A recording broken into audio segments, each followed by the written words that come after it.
Welcome to JM Kahal Steel. Ang video tutorial natin ngayon ay tungkol sa pag-fix ng printer problem. Ituturo ko sa inyo kung paano fix.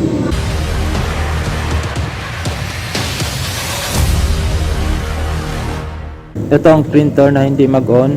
So, ito yung ipipix natin ang problem niya.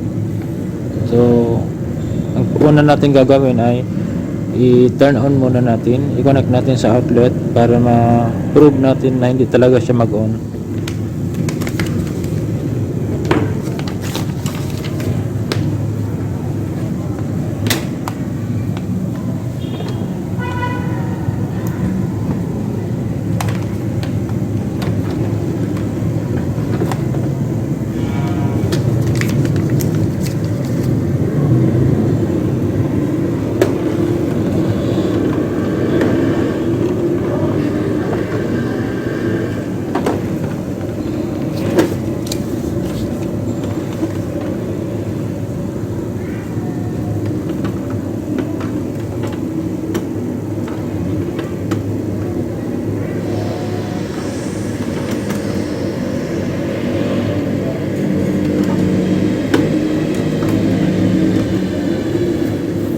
So, hindi siya mag-on. So, ito yung problem na i-fix natin ngayon. So, ang gagawin natin ay papalitan natin yung circuit board niya dito.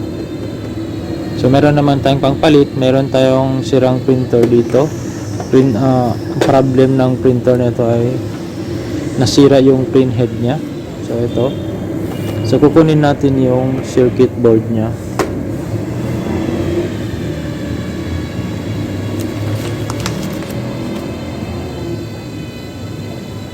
So first step gagawin natin, siyempre i-unplug natin.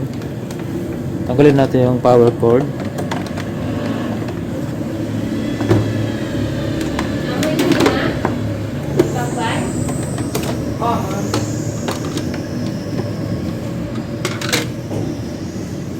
Then may screw dito, dalawa, isa dito, hanggang isa dito. So tanggalin muna natin yung cover ng ink. So kailangan natin ng papel para dito madumi yan. Madumi masyado.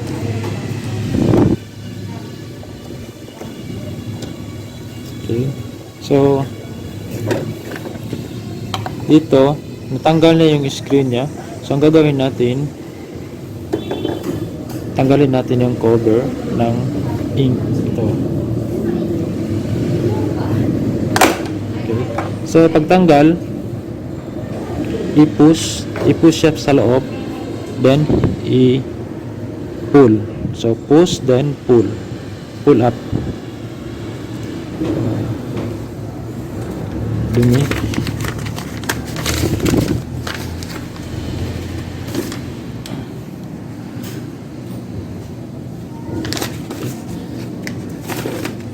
Next, so meron ditong screw sa baba.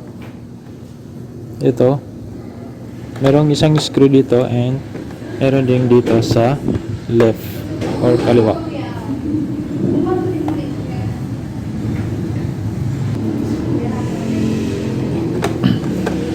Okay, tanggalin natin ang screw dito.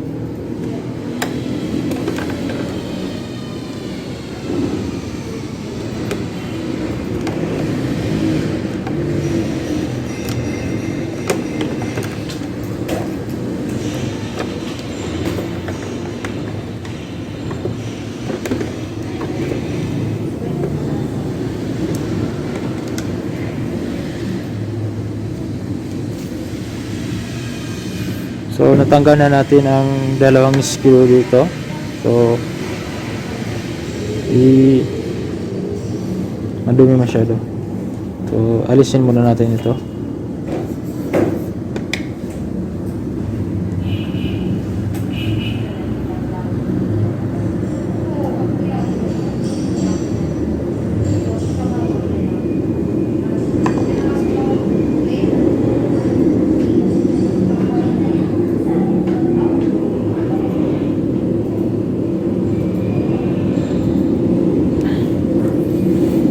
So next gagawin natin,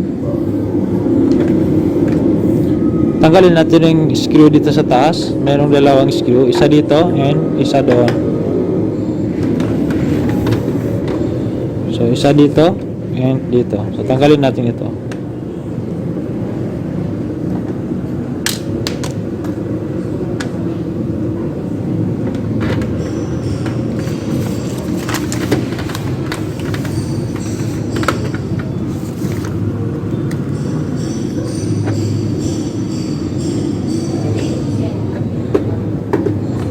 Okay, so nawala yung wala na siyang screw. Dati na siguro itong binukas. Okay, so next step natin ay tanggalin na natin yung cover. So pag tanggal natin ng cover, meron tayong i-unlock natin dito sa likod. Ang lock. Okay.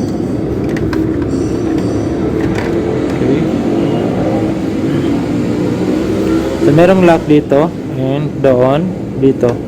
1, 2, 3. So 3, tatlo yung lock niya. 3. So wala siyang screw dito sa baba.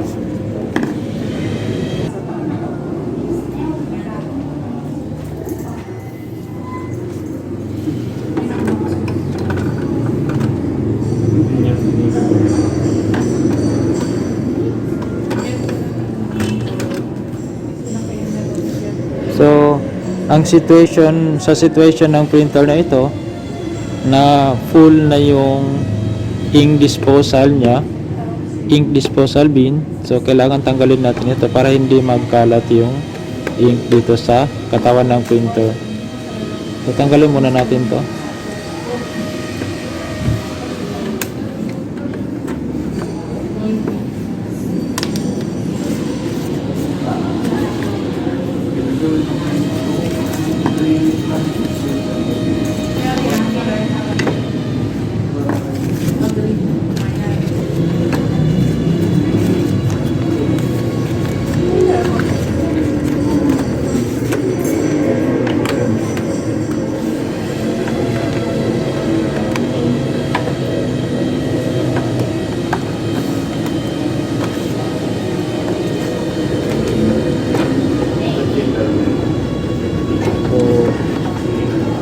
Puno talaga yung face ink disposal niya, yung ink disposal bin.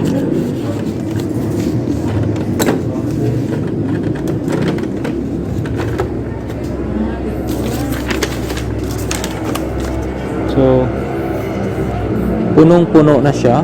So kailangan tanggalin natin to para hindi magkalat yung ink. So kung hindi naman ito puno, hindi niyo na kailangan tanggalin. So dito kasi sa akin sa situation ng printer na ito, puno siya kaya ko tinanggal.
So ito ang lock, tsaka ito.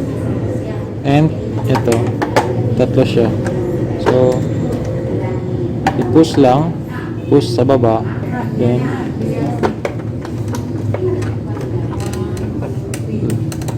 hawakan ito para hindi magbalik. Ayan.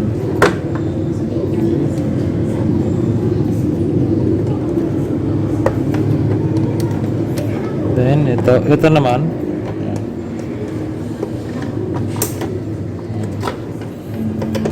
So tanggal na yung lock. So ibalik natin.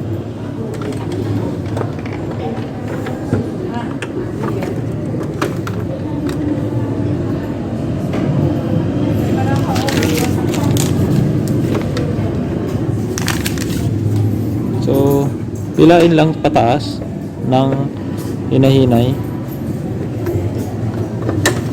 para hindi mabali yung doon sa loob.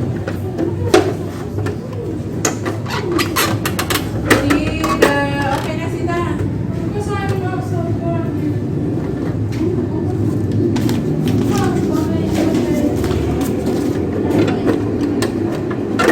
Basta may isang balik ready in. Ma'am, masira mo yung signature. Masira mo ang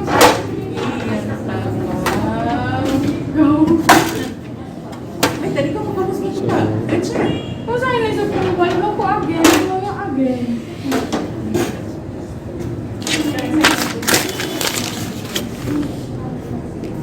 Baba yan, Sir Romel.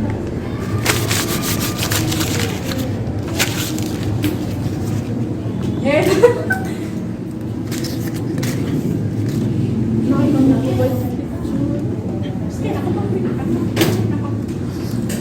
So ito yung papalitan natin.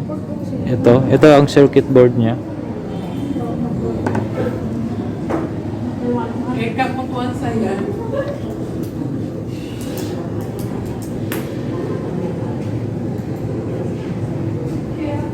Mataas mo yung mga balik? Ha? Mataas mo?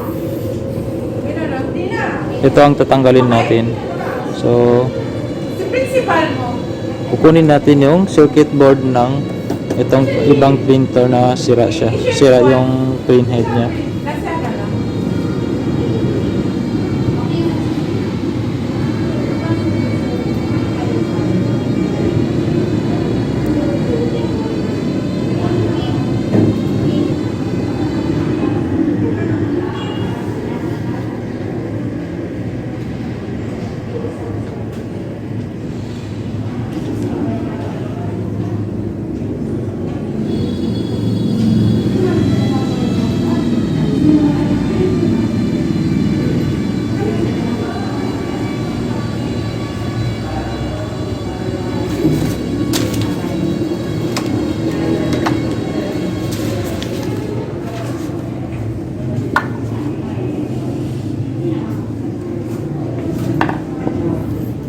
So tanggalin muna natin yung lahat ng nakakonect dito sa board.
tanggalin natin ang screw. So meron siyang, so dito meron siyang tatlong screw, 1, 2, 3.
Okay, so meron siyang screw dito sa baba, sa side, sa right side.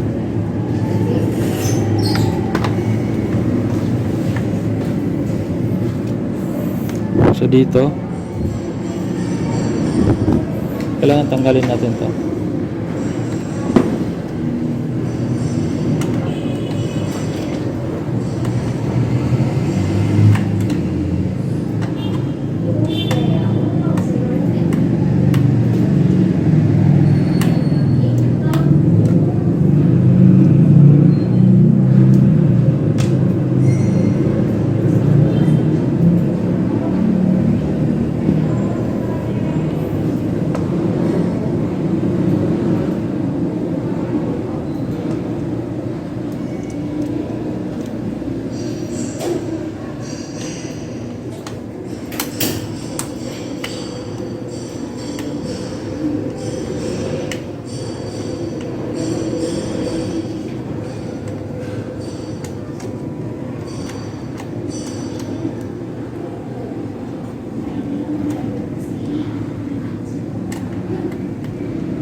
So tanggal na siya guys.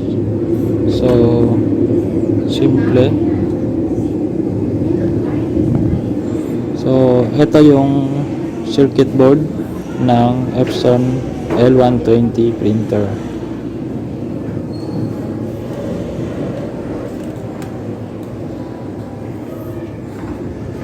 So kukunin na naman natin yung circuit board dito sa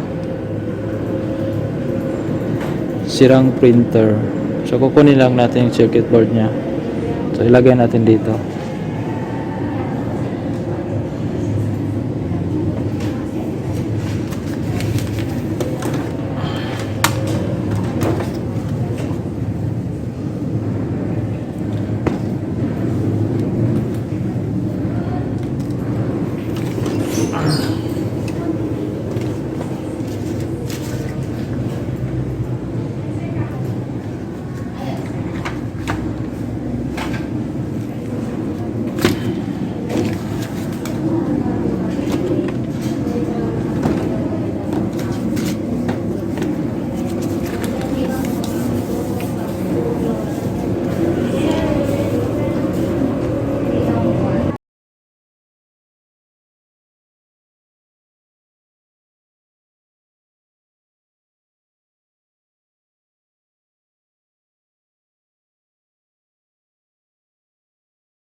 So ito ang ilagay natin doon sa isang printer. So dito. Okay? So ilagay na natin dito muna para hindi siya para hindi magpalit. Okay?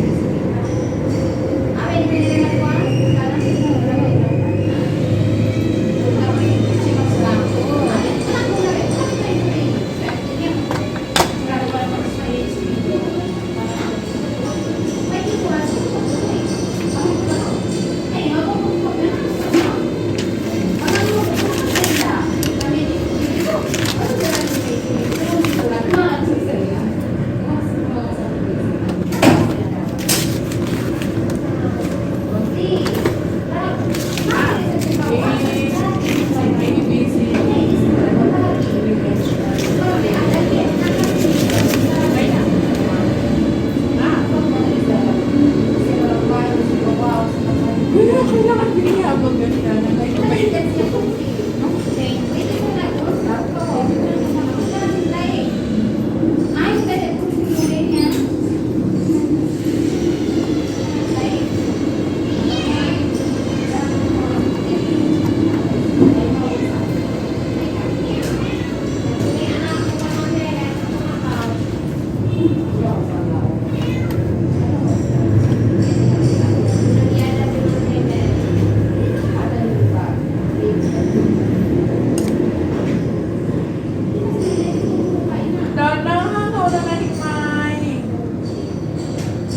So lagyan na natin ng screw. Si Dana, para isama.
So nabalik na natin ang lahat ng screw at napalitan na natin yung circuit board niya. So ang gagawin natin ngayon, i-connect na natin lahat ng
So connected na lahat ng cable, ng power cable niya, nandoon na lahat ng motor, nandoon na lahat. So i-test na natin kung mag-on na pala, ma-on na siya.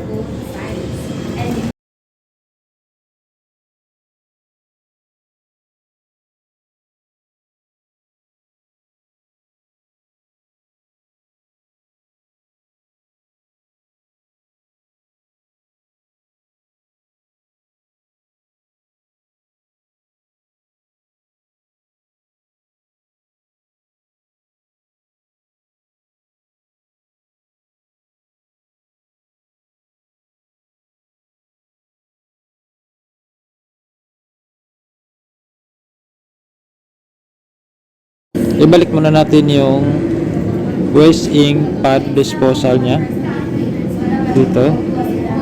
So ibalik na natin para hindi magkalat yung ink.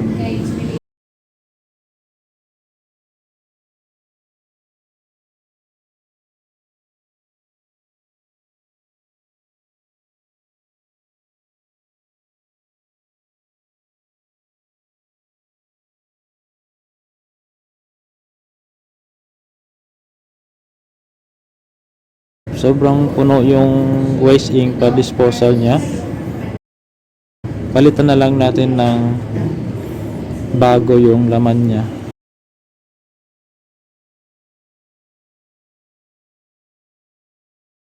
Since kasya din, pareho din ang unit, so eto na lang ang gagamitin natin.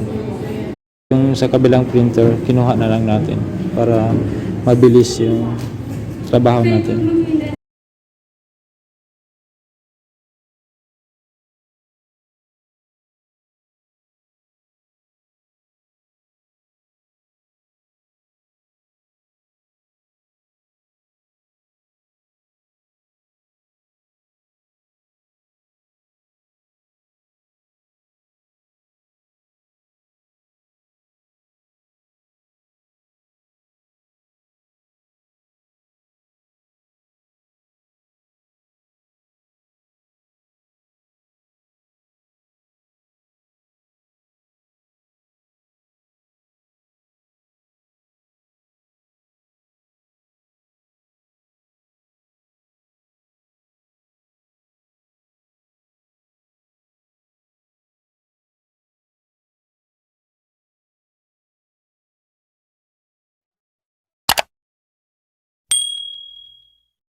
Okay,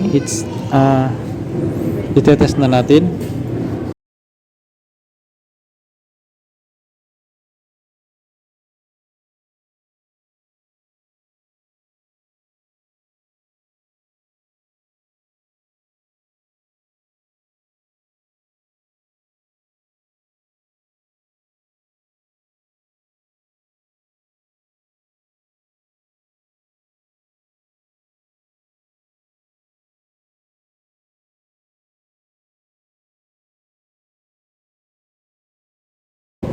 Buhay na siya, guys.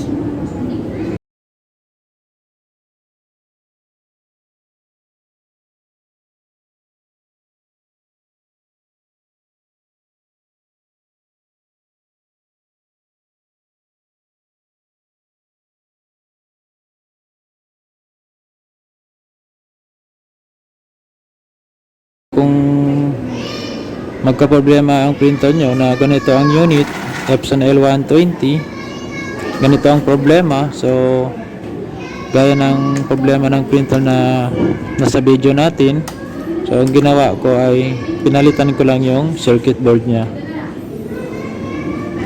So, depende na sa inyo kung pag ganito kasi ang problema nya, meron problem circuit board, meron power supply. So, yung ginawa ko dito sa printer na sa video natin, so pinalitan ko yung circuit board niya kasi functional yung power supply niya.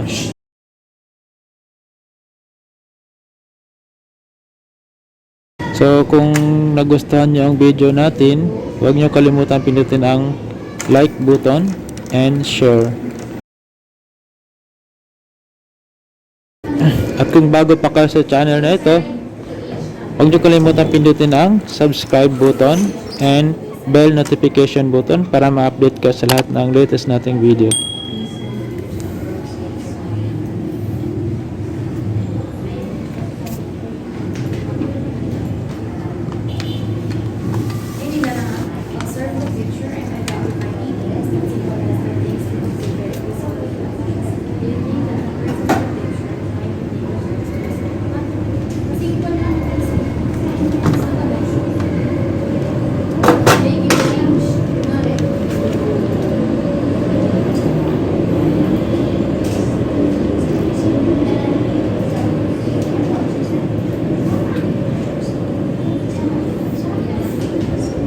So,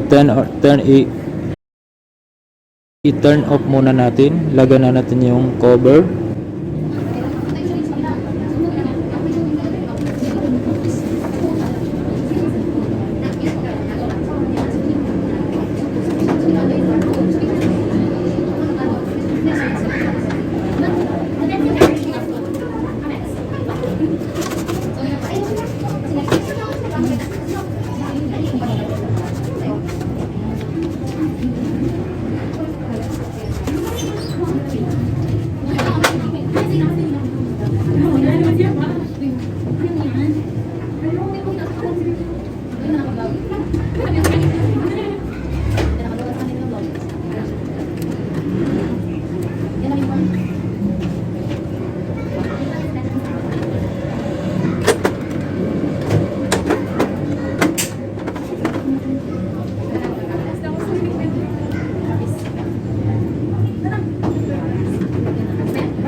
Okay guys, tapos na siya.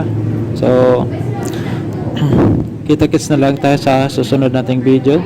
Thanks for watching.